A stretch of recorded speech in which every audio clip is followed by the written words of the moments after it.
Of singer Jacqueline. I'm a singer, songwriter, recording artist, community psychologist, and a lover of mental health topics. You're listening into Harmony of Minds, but specifically Harmony of Minds podcast. Now, Harmony of Minds is a mental health platform that talks about mental health awareness through the creative arts. And today we are having Harmony of Mind podcast where we are talking about different arts and their struggles, their experiences, their triumphs. And today we're having an amazing and very interesting creative. He is a filmmaker, he is a producer, he does so many things, and I think he will be ready to talk about himself. He's called Chizito Samuel. Nice meeting you, Samuel. Nice being here. I've been following the show since, and I'm happy that I'm here today under this topic that I rarely get to see or be a part of, mental health. That is so important in our field, but we normally ignore it. So yeah, it's really, really amazing to be here. So our topic today is beyond the lens, behind the lens, beyond the struggle. And you've done a lot of work, and I have had some projects that we have worked on, or not worked on, but I have worked for him on some projects, and you have been in the business for over a decade now. How has that been? Well, over a decade, yeah, sounds late. Yeah, interesting. It's been quite a journey of growth, learning, unlearning, and reflecting. I feel like I've been blessed to be in the film industry. Yes. Because I deal in the world of we make movies, we tell characters on screen, and through those characters, we learn more about ourselves because we are always reflecting what is in the real world. So as every movie you make teaches you something, changes how you think about life, and makes you a better person. So it's really been a blessing.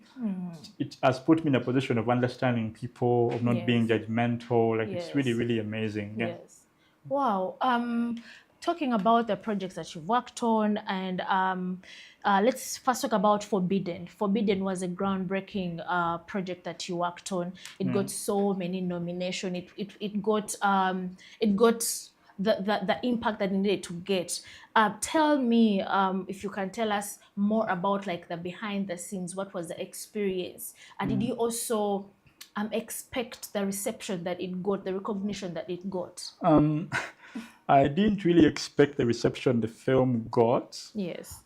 Because in the beginning, it was more of, like you tell a story and you're only focusing on telling the truth of that story. Because when I got into the project, I had just done my first film as a director. That was 2015. It came out 2016. So the job for The Forbidden came around late 2016, early 2017. And it's a movie that the producer had done before, but it didn't come out really well. So they hired me to remake the film straight from script. They re-script it again, then make the whole film. Wow. And as I was working on the film, looking at the story, because it was 2017. Yes. It was not so long after I had finished school. Yes. So I still had the memories of how school was, high school, university, and all that. So you find that most of the elements of school that were in that story, I picked them from my real life experience that I saw growing up. Wow. And I was telling this story in the sense that I wanted it to be that when I tell the story and I watch it myself, it will have something to teach me about life, about parenthood, about fatherhood, and about, being a child, Yes. And I was making this story for, let me say, my younger self. Oh, yeah. Wow. So I put in all the effort to make sure I am as articulate with a voice, with the characters, with what they say. The mom, the father, the little girl, Diane, who was in the story, and the brother. So I was trying to make sure that every character I put there is a representation of someone I have seen in the real world. Wow. So from the way they were scripted to the way they were acting on screen. I Yes. picked them from the real life experiences I've seen as I was growing up. So it was an easy story to understand because I had seen almost all those people. Yes. I picked some of the things from my mom, Oh, from my wow. siblings, and all that, put them together and building these characters to Yes, make them yes. feel alive. And on set, I was only telling a story I love to see. Wow. So I wasn't looking at an awards or accolades or festivals or anything. Yeah. I was imagining people watching this movie in the theater or in the cinema and feeling touched by Resonating. it, Wow. resonating with it. So that's what I was Yes. looking out for. And when the film was finished, I was excited to have the people watch it, especially students. Yes. And yeah, the premiere was really good, a good success. But what happened after the premiere is what blew my mind, because that's a film I did without any expectations, and it went beyond just Uganda to all over the world. Wow. That it's a movie that has received over, I think, over 30 or over 40 awards all over the world, Wow. and close to 100 nominations. Wow. So, like from the year 2018 when we premiered the film, yes. all the way throughout until the end of 2019. We're still getting nominations, awards. We used to fly from one country to another, one country to another. And it was amazing seeing different worlds or different people, different territories appreciating this film. Wow. That sometimes there are some museums or institutions that call me on a live when they are actually showing this movie to their communities. Because of how they felt it was reflecting an African child who goes to school and faces all these tragedies. And the way people reflect with the story made me feel like, oh, wow, cinema can actually have this much power. So from the beginning, I was only trying to be authentic with the story.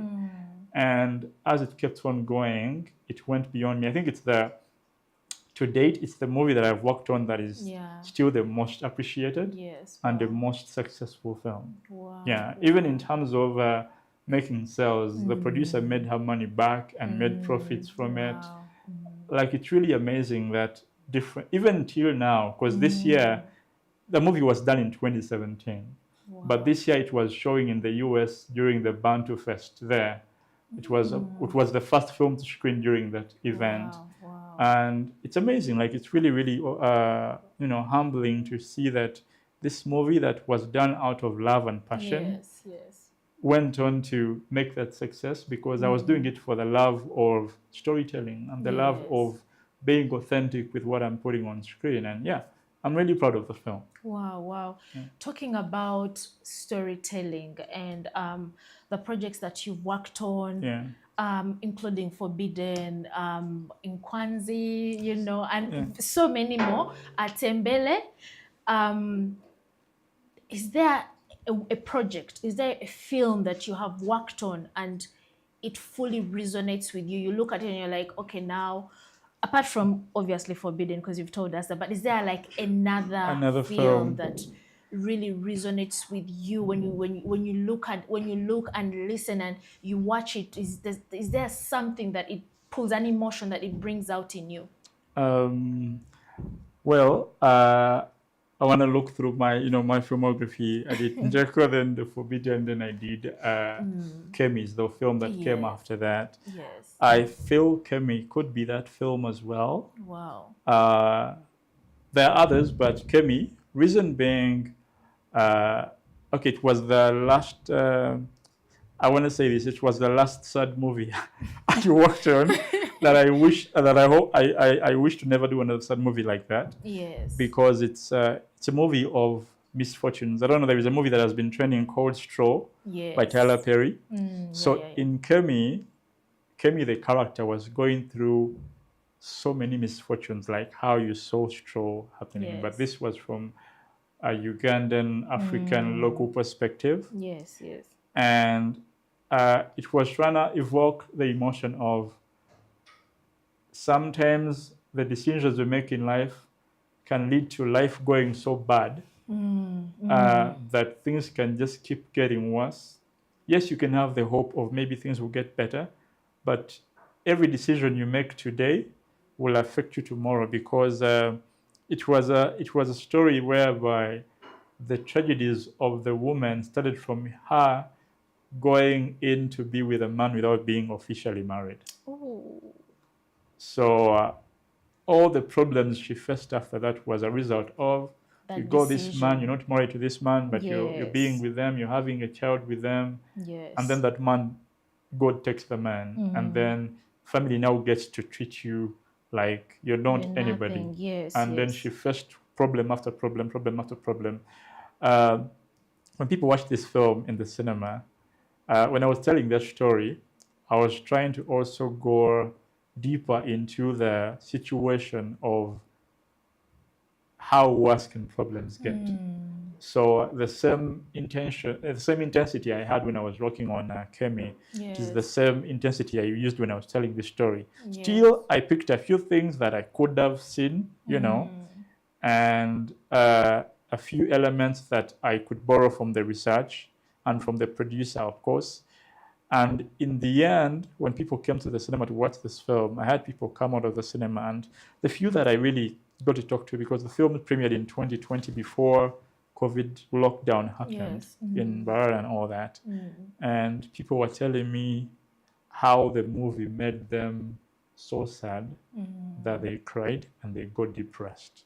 Wow. So I was like, dang. Wow. I was like, this is not what I want people to feel again. Yes. I don't want them to leave the cinema feeling like Depressed. this was too sad. Yes. Yes. So I was like, no, that was the wake up moment to be like, people should walk out of the cinema feeling good about what they have just watched. Yes. Yes. So that switched my mind about telling stories since. That's like every movie that I've done after that has always been either having a happy ending or a lighter touch to it, because I realized the world is so messed up already. You don't have to bring more depression to the people when they're watching the film. Yeah, the film also got successful. It won some awards as well. I think it has like over a dozen awards and some 30-something nominations. Yes. It went to cinema. Wow, It that went, is something. You're saying it so casually. Like, that's a big deal. yeah, no, like casually, because I'm used to the nominations and awards. wow, Like wow. they are not special Oh, anymore. okay. Yes. But when you're starting, they are so They're special. special, When you yeah, get yeah. so many awards and so many nominations, it starts to Yes, feel normal. becomes normal, yeah. So now you start to tell films because you want to communicate, not to win Yes, anything. yes. So it also got its success, got to distribution. I think even the producer made back her money as well. That one was, the next one, that was 2020. Yes. Yeah, I could talk about that one as well. Wow. It's so interesting how film, or even the creative in general, but today we're talking about film. It's so interesting how film tells stories and how it evokes an emotion for someone to go and watch, and then they come out, like, you see these other actors. You know, when it's Hollywood, you've not seen these people in person. Yeah. And there is no that relationship with the work as it being emotional.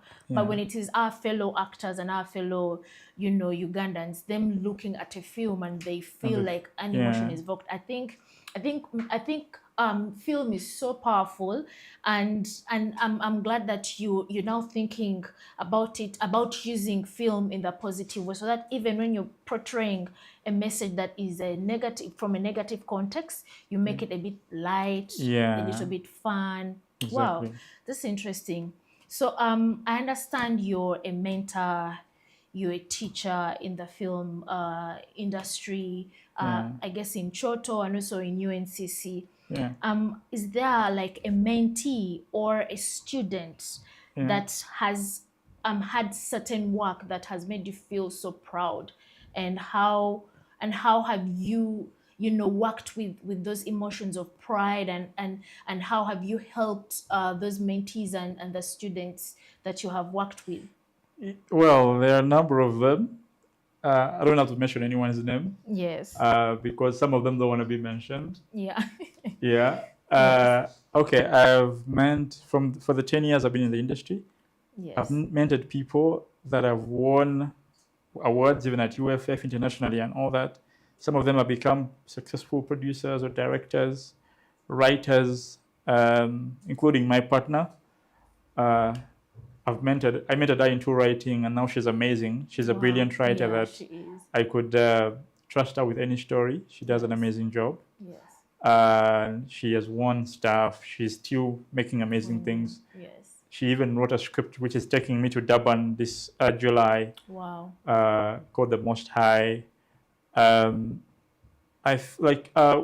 whenever I share something with somebody, I always don't look so much at myself, Yes. but what do they do with the knowledge that they receive? Because my goal is I share some of my, I usually call it power, some of my, because knowledge is power, so Yes, some of my yes. power with somebody else, so they could use Yes, it to yes. improve themselves and serve the world. Because these skills, these talents we have of telling stories, we exist with these powers. They're given to us by God, Yeah. so we could use them as instruments of change, of transformation, Yes, to true. transform other people's lives. So every story that they tell, I hope it's impacting Yeah. the world in one way or the other. Yes. So all the time, like most of them, even to date, I still talk to them. They're not only in Uganda. I've met people who are in Tanzania, who are in South Africa, who are in Nigeria, who are in Ghana, and even in Europe, that are still Wow. doing what they're Wow. doing, and they're serving their industry, and it makes me happy whenever I see Wow. them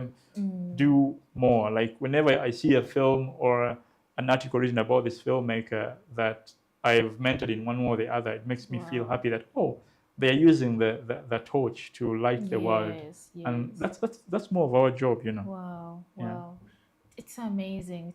Okay. I'm also getting to know more.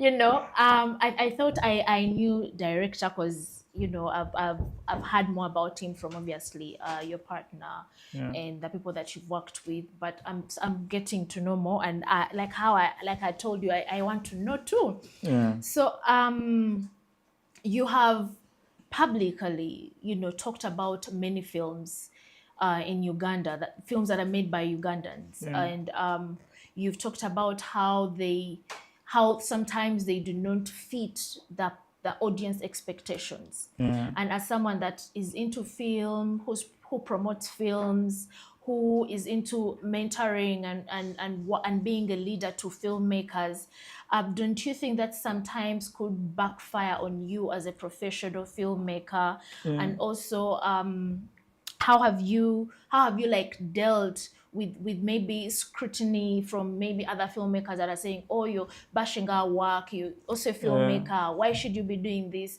How have you dealt with that? Yeah, it's interesting. I began my career in film as a critic. Yes. So I used to have a blog. I used to criticize films, and I used to talk about movies, you know. Yes. And what used to happen then was I was having the knowledge of criticism and trying to understand how film works. Yes. I'll talk about different movies thoroughly, and people, the filmmakers themselves, would feel bad about it. But then after observing what I say, it was always maybe right in one way or the other, and they could take that in. You know, it hurts, but they take it in. Yeah. But what is happening currently is that, okay, I'm no longer criticizing films openly anymore. Yes. But what is happening is that a filmmaker will make a film and they release a trailer. The trailer is brilliantly amazing. And you're like, Yes, wow, I got to rally up behind this film, you know. Yeah. Then you try to, promote their trailer, you try to put it out there, you Yes. believe it's going to represent you guys as an industry. Yes. And then you get to the cinema, you're watching this movie, and the trailer was the best part of the film, you know.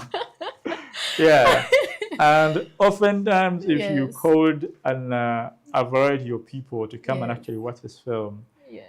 and they're not happy, Wow. then it gets to you, like it gets to you that you called me to a poor Yes, premiere, you called me to a yes. poor screening. Wow. So that has brought some bit of fear in Yeah. most of us that really trying to share other people's works.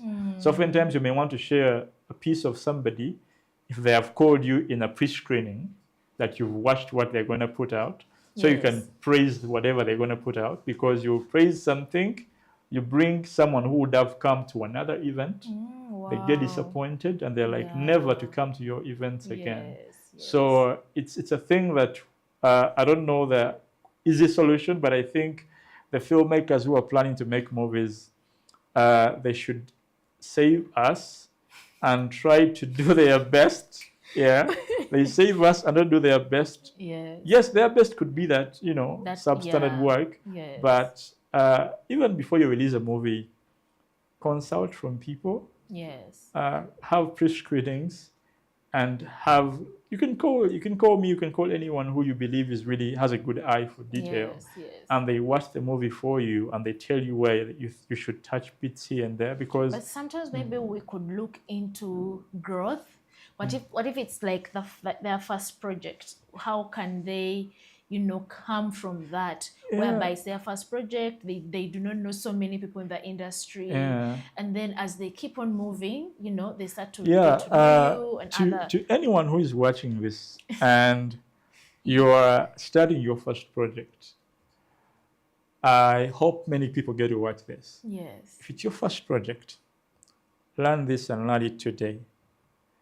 The industry is open, that you can look for filmmakers, you can look for film hubs or film groups. Ask them, I'm having a project I want to start. Which people do you recommend me to actually reach out to help me get better, so that my first art piece becomes good? You may not have the money to hire me to direct your film or work with you on your project, but you will call me on your project as a consultant. Yes. Why are you calling me as a consultant? For me to tell you the mistakes that I made or that we have made, so you Yes. can correct them. You don't have to afford a filmmaker who is top, Yes. but you yes. only can have them as consultants. If you tell them, I want to consult from you about my script, sometimes it could cost you, yeah, but seek for consultancy, seek for mentorship, even if it's your first. Don't be there and be like, it's my first film, let me do it anyhow. You have access to the knowledge. Okay, you Yeah. can Google and you can use YouTube. Maybe you can't learn better with Google and YouTube. Look for us, the filmmakers. Come to our spaces where you hear a workshop, any gathering. Film Club Uganda happens at National Theatre every Tuesday evening. Go there, ask them, I want to make a movie.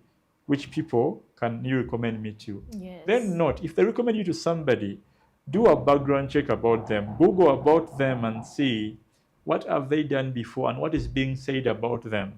Because someone can tell you right here that, yo, I'm the best at this game, but when their CV and reputation doesn't speak like that. So Yes. if someone tells you they are good at what they do, then seek for proof that they are good. Even if I tell you Yes. that, yeah, I'm good, I will help you with your script, I have to prove that I've had experience in that and I've had some success in that for you to trust me. But seek for consultation, seek for mentorship, because even if it's your first film, it is no excuse for it to be bad. Yes. Yeah. Oh wow. So like in Uganda, we have issues of limited resources, especially when it comes to film.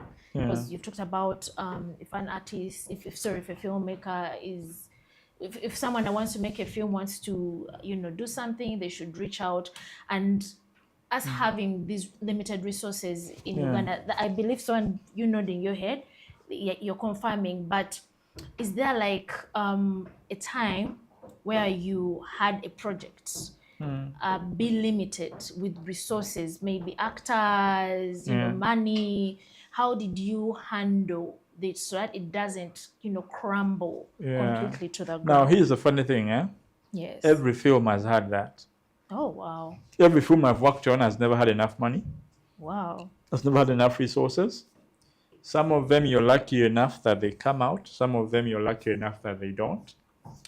But normally, what I usually say is that as a filmmaker, you have to teach yourself the discipline of working within the means. If you know that your resources are limited, then go back to your script and see, what can you achieve with your resources? Yeah. Look at your network, your social network. Yes. If you know somebody who has something that you can get, that helps you. So the resources you have could be the money you have in cash, the connections you have. Because, for instance, you could come to me and I'm charging you millions and millions for a certain service.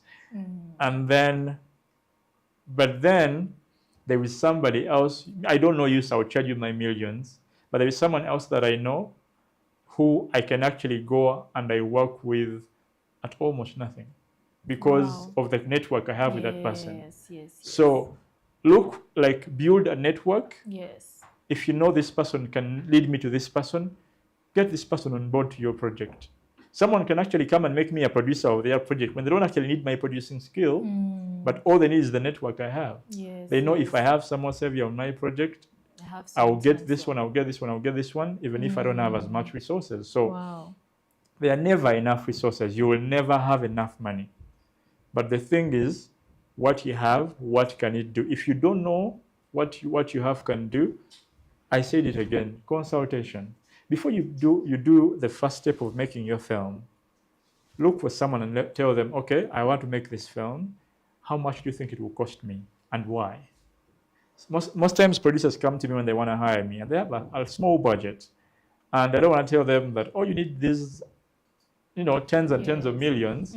I just draw the plan of their project for them on paper. I'm like, okay, normally these are the costs for this, these are the costs for this, the cost for this.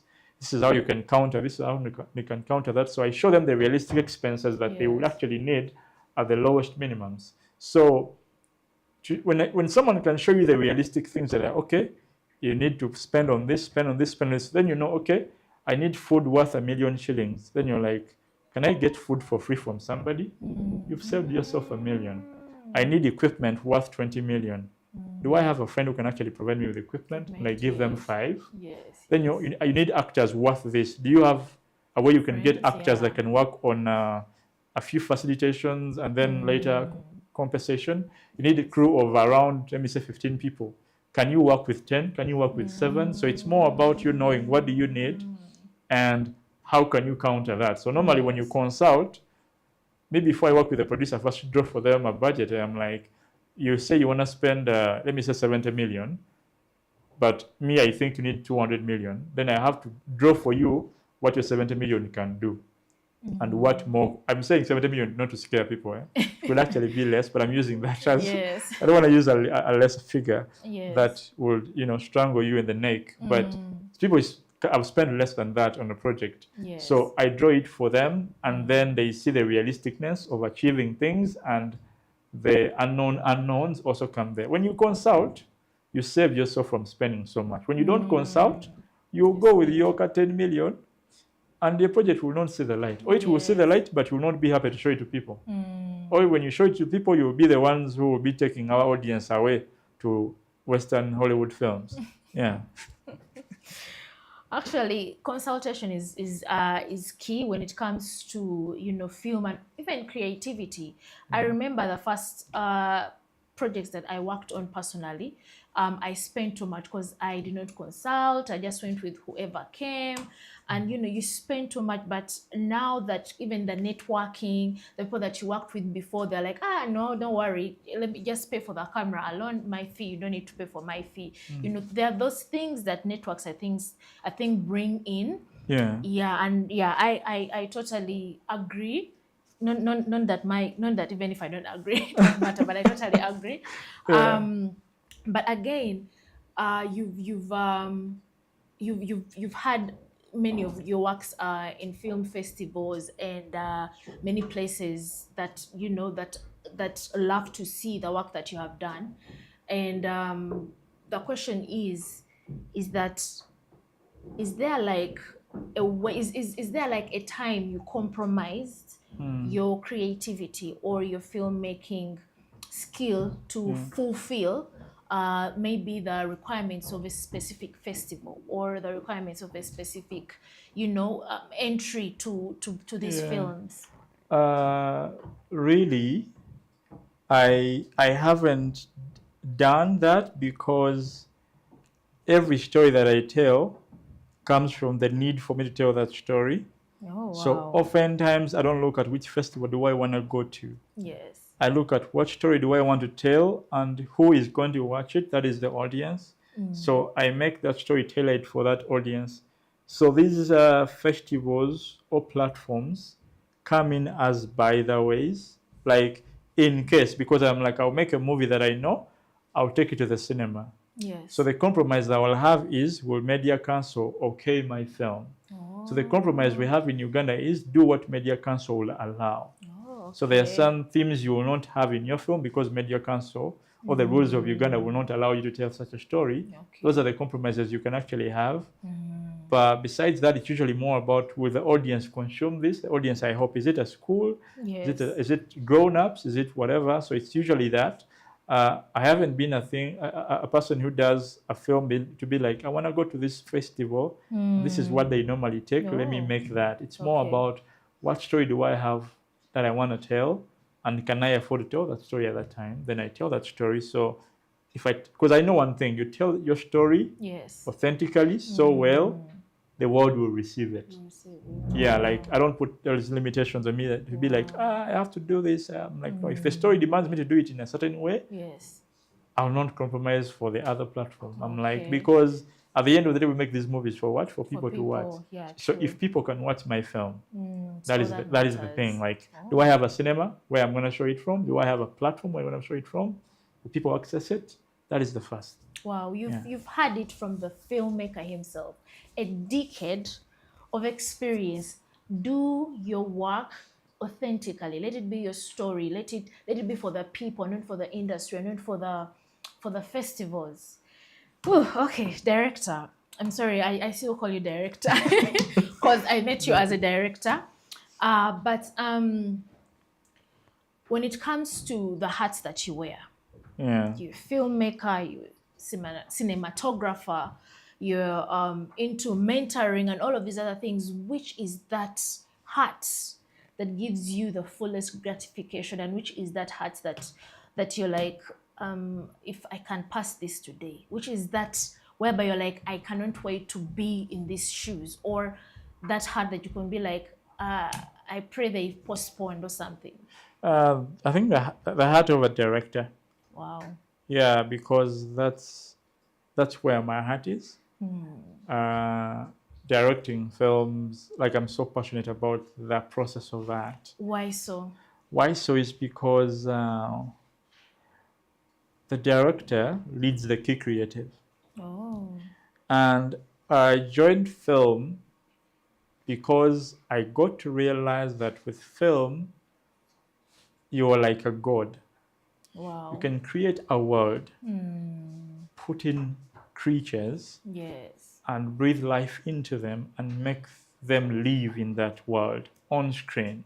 Wow. And more powerfully, you're going to find that the world you create now has power to change or manipulate the emotions and thoughts of the person going to watch what you put on screen. So cinema gives me power to manipulate your emotions, to make you feel things, to make you think things, to make you. That's why you see the should I say this? The CIA, they invested so much in Hollywood to use Hollywood to brainwash everybody. Wow. So there is a way we see America now, that when you go there, it's different. But when you watch it on the films, you're like, that's my dream country. You get. It's like the land of dreams or something, the American dream, you get. But when you get there, the dream is a nightmare, you get. But then on screen, in movies that we watch, everyone wants to be in America. You get. So they used cinema to brainwash people, you get, because that's the power it has. So, and who does that? The director has the utmost power to enforce that to happen. So it makes me feel gratified that I can be able to communicate to people. I can be able to, because if I was just, let me see, if I was doing camera operation, it has its limitations.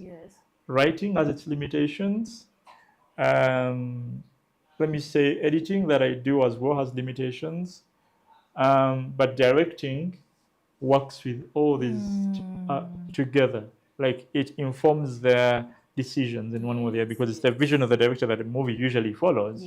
And yeah, like, I feel happier being in control of these key creative elements to create the believable world that will enforce emotions, perspectives. So it's that's what it is. Okay. So what's now the one that you do not that is not more satisfactory?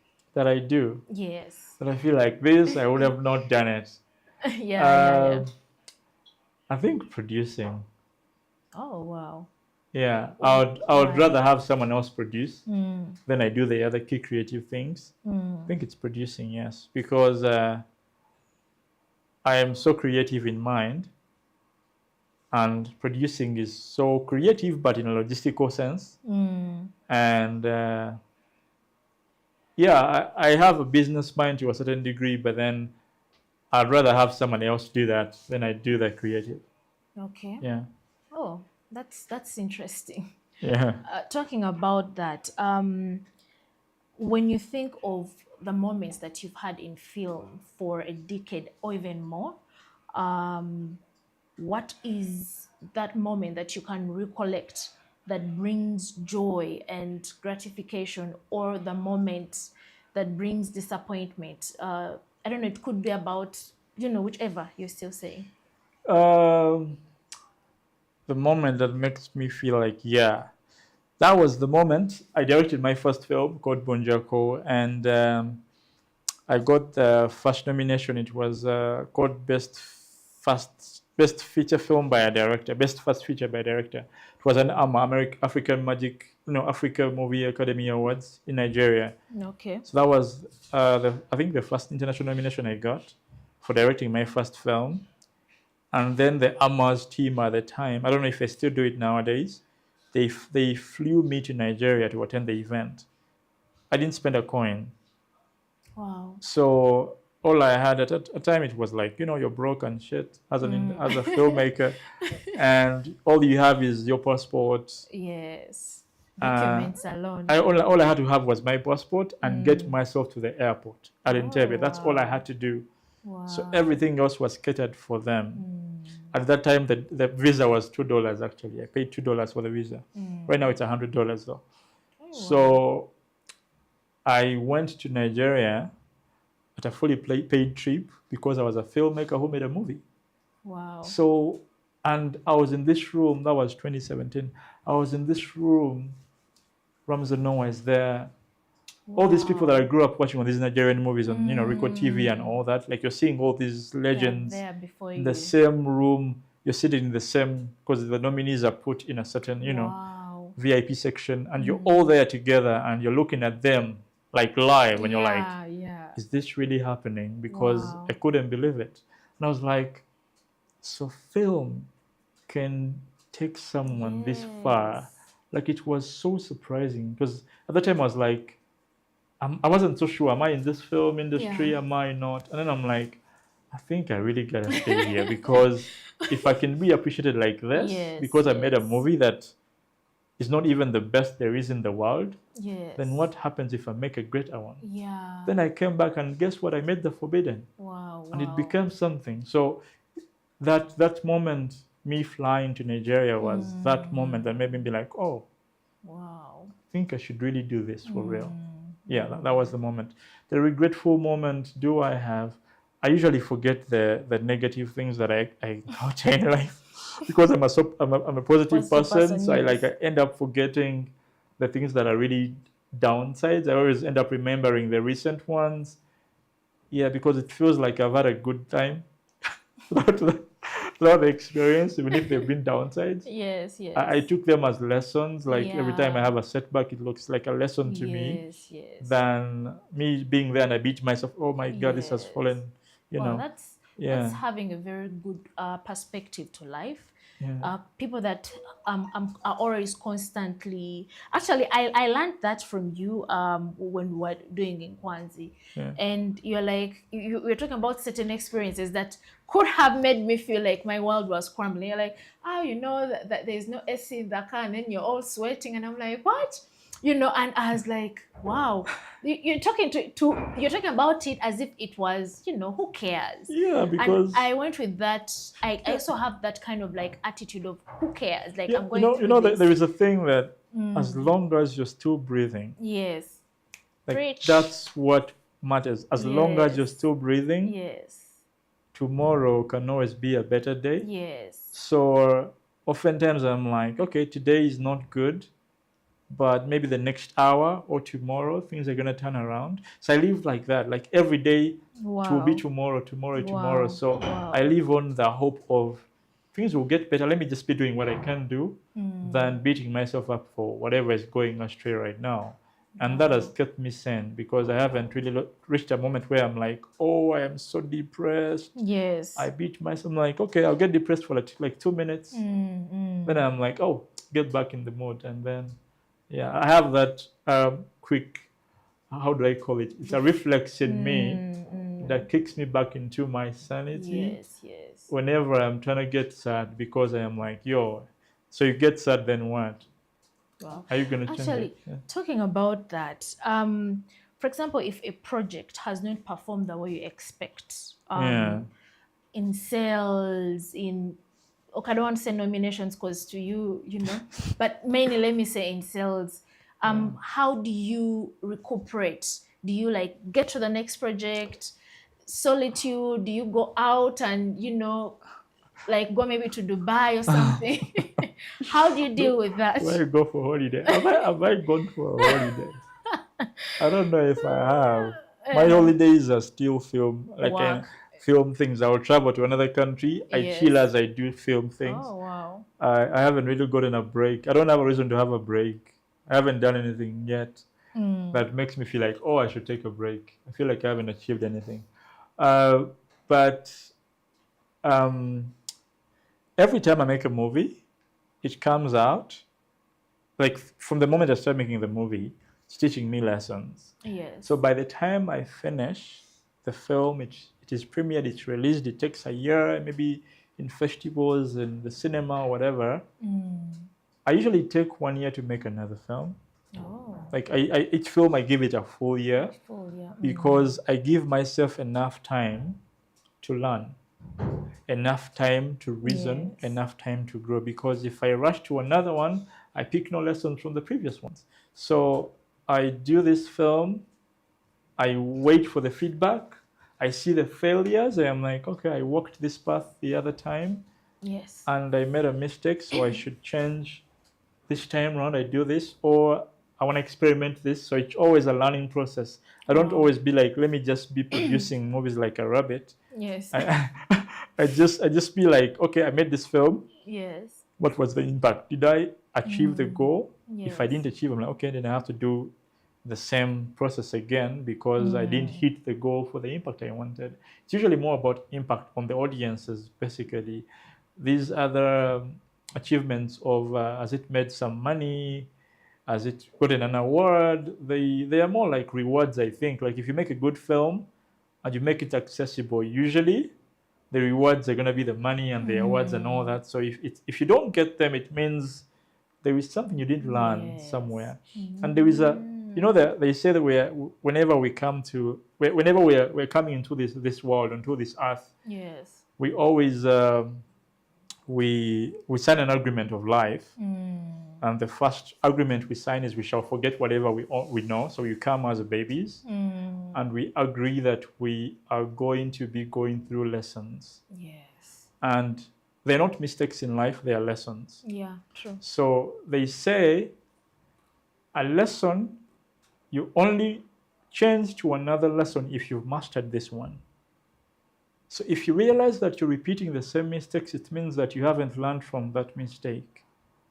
So they say there is no mistakes in life, only lessons, and you only go to the next lesson after mastering this one. Yes. So if I end up hitting the same rocks with the films I make, it means I haven't learned the lesson. So it's until I have learned the lesson that I will upgrade.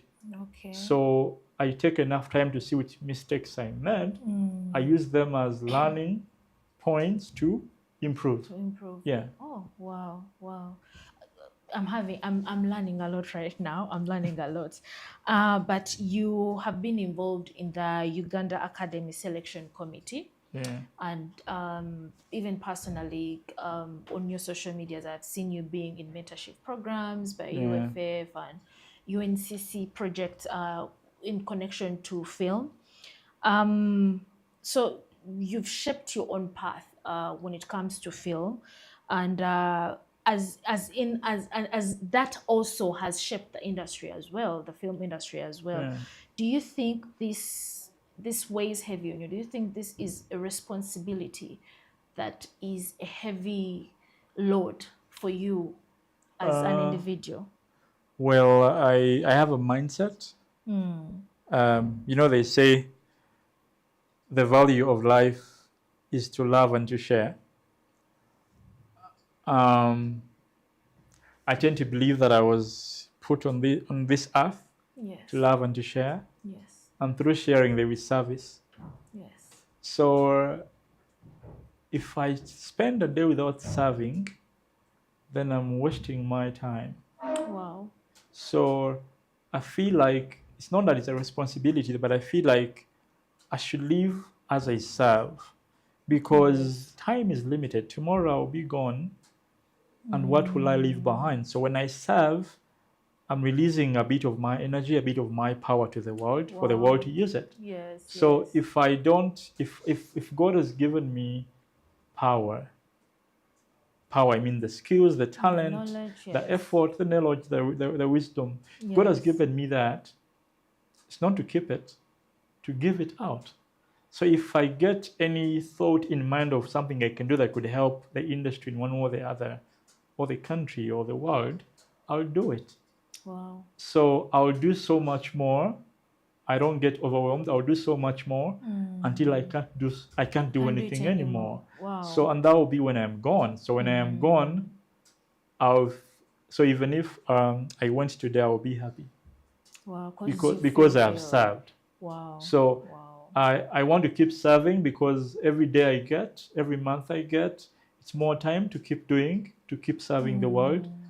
As I serve the world, I end up serving myself unknowingly, So that's how I see it. So I be like, every day I live more of what am I doing for me? What am I doing for the world? Yes. So I do what I do for me and my family. What am I doing for the world as well? And that's where those establishments come in, the workshops, the what, because I feel like it's better doing that than chilling at home or going for a holiday and I chill, breathe in good air, and I smile, I eat some good food, and I look at life and I'm like, I'm doing nothing. I'm like, okay, I feel like there I'm wasting time. True. Yeah, my holiday is serving. Wow. Yeah, wow. I feel it that way. It's amazing. It's amazing that even when you bring it to the aspect of mental health, it makes you feel mentally balanced. Yes, because if you do something good for somebody and they're happy, there is some gratitude it gives you. Wow. You understand? Wow. And when you get that gratitude, it helps your mental health. You get a bit relieved of stress. Yes, that's true. People who don't do anything for the world are always depressed. Yeah. You get? True. Sorry to say, the rich men, the wealthy people. Yeah. They're the most depressed people because they're always in their big mansions. Yeah. That's why you see most people that are rich, they end up doing community projects, involved with the youth and all that, because they feel that will make them feel alive. What does that tell you? Serving brings gratitude, and gratitude makes you better. So if you're depressed, do something good for somebody else. You will see how you will change. Wow. But if you're looking out, you're depressed and all you're doing is serving yourself, like, I'm depressed, let me go eat a pizza. You may not be happy. You get, but you're depressed, do something nice for somebody and see how they appreciate you. That will add something to you. Wow. So serve yourself and serve the world. You see how you get better. And that's why I'm really stressed, by the way, because I live a day of service every time. So it makes me feel gratitude that there is someone who is always thankful about what I am doing for them. And I'm also feeling like, okay, I've used the energy or the power that I was given to do something positive. It relieves me of stress a lot. Wow. So if a young filmmaker came to you and they were like, I want to join the industry, but then I'm afraid the system may break me, what would you tell them? What I would tell them, brutally honest, everything will break you in this world. Not the system. Everything will break you. The world is there to break you. Now, it's now upon you. How ready are you? Yes. So when you know the world is going to break me, what is that going to do? You're going to armor yourself up for the world. it's more like going to a room when you know they're going to abuse you. You're ready for it. Yes. So whatever yes. they say, You've it had won't it. get to you Yes. because you're ready for that. Wow. So you come in the industry like the industry is going to break me, but I won't let it. I'll stand strong because I know what I want. So what do you want? I want to be a filmmaker. What do you want to be a filmmaker? Every time someone comes to me, I'm a I dad. usually ask them, what do you want to be a filmmaker? So what they answer oftentimes tells me, what they answer oftentimes tells me, are they meant for this or they're not? So if your purpose to be in the industry is greater than yourself, then and you're ready to face this whole breaking system, Yes. it means that no matter what someone does, you will not fall. Yes. Even if you fall, you will stand up and keep moving until you find somebody who will hold you on your hand. Because to be honest, success sometimes is given. And what every individual needs is that someone who will hold you Yes. and take you somewhere. Wow. I don't have people that I think held me, but I believe when you have a mentor per se, a mentor is like someone who's going to hold you and take you somewhere. So keep walking in, come to us, the filmmakers, go to the sessions, let me saw a film club, try to be in the environment that has the same spirit as what you want to do, and keep on pursuing, keep on consulting, keep on asking questions, keep on researching, keep on learning. So along that journey, you're ready for a broken system, so it will not break you. As you keep moving, you start to master your own path. Footing, yes. Yeah, so you start to now make your own steps because you've learned the system, you've learned the ground you're standing on. Before you know the ground you're standing on, you will not stand well. But if you learn the ground you're standing on, I know that it's there to break you, you start to persevere. So me, I came in this industry not knowing that it was even broken or whatever in one way, but then me, I just didn't care. I was like, I'm here to do what I want to do. And I'm not giving anyone the power over me. I'm holding my own power. Yes. Let them just tell me what I need to know, but I'm holding my own power. So the problem is that most people are raised in a way that they depend on others. Yes. We are raised in a way that we depend on peer groups, and peer pressure. You always have to rely on someone's opinion to do what you want. Yes. And that's really absurd. I pray that people try to teach themselves the power of reasoning with an independent mind. Because without an independent mind, you're not going to be having so much power over yourself because you always want to know what someone else thinks. Now, me, I was raised in a way that made me feel like I was enough. So me, I didn't have peer groups or peer pressure or whatever. My parents made me feel like I was enough by myself. So they made me not rely on anyone for anything. So that was an advantage for me that I came into this world raised in a way that even if someone doesn't like me, it doesn't do anything to me. Even if someone says whatever, it doesn't do anything to me. Even if someone bullies me, it doesn't do anything to me. Like I was always made to feel like I'm okay. I'm enough. There is nothing wrong with me. So that helped me. But some people are not like that. So you have to, when you know that, okay, I rely on other people, then try to find the ways, find a mentor who can teach you how to be independent in your mind. That will save you a great deal. Oh, our time is fast spent. We are really remaining with some few minutes. But before we go to a segment that is very precious to the show, when all is said and done, how do you hope that the name Chizito Samuel Xavier is remembered in the world of film, not only in Uganda but internationally as well? How would I want the name to be remembered? Yes. I don't know. I hope they say that he's a guy who came, lived, loved, shared, and served the world wholeheartedly. Wow. Yeah, as brief as that. Came, lived, loved, shared, and served the world wholeheartedly. Wow. Yeah.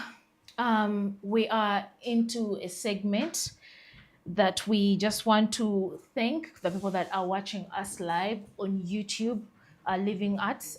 For those that do not know, we're going to be airing or putting every information that is about Harmony of Minds on Living Arts on our platform that we are still developing. Okay, I'm using that word so heavy, but we are still working on our page and on our platforms where we shall be putting that information there so that you can go and check it out. But thank you so much for watching. We appreciate your time. We appreciate your views on Living Arts. Please subscribe, like, follow, and enjoy. Xavier, Yeah. I'm not even used to calling you that name. We have like the last segment, we usually have a game that we Okay. play. Okay.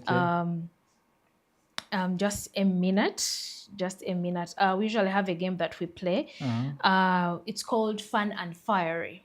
Okay. And so I'm going to talk about something that you would cut, something that you would keep, something that you would create. So I'm going to just give you options. Let me Okay. just give an example when it comes to mental health. For example, Yeah. silence, pressure, rest.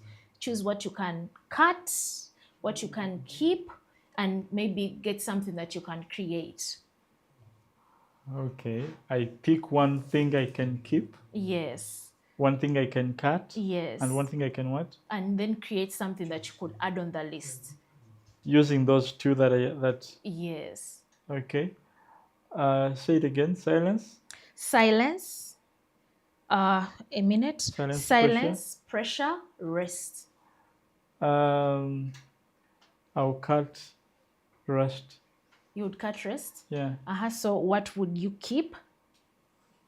I would keep silence. It helps me think. Silence. What would you create? Or like something new that I'll create. In your mental health?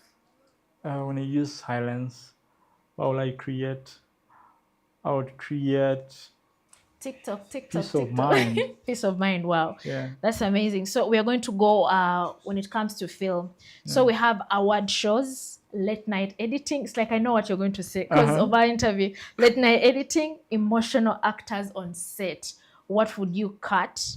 What would you keep? What would you create? Late night what? You said? Editing, Uh-huh. award shows, emotional actors on stage.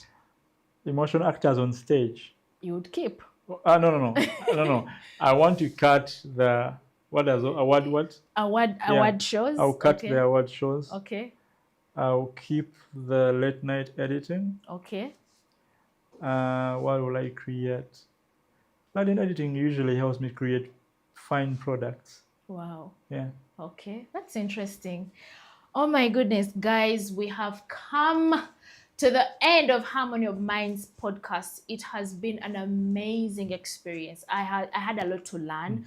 I had a lot to reflect because I've had some projects that I have been with a director, and so it's great to be someone to listen to something that you've always been observing. So I've been observant of the way he does his things, but listening it from the horse's mouth, it becomes more affirming, more reassuring, and more amazing to listen to. So until next Wednesday, same time, we shall be expecting you. Have a great time. Bye-bye.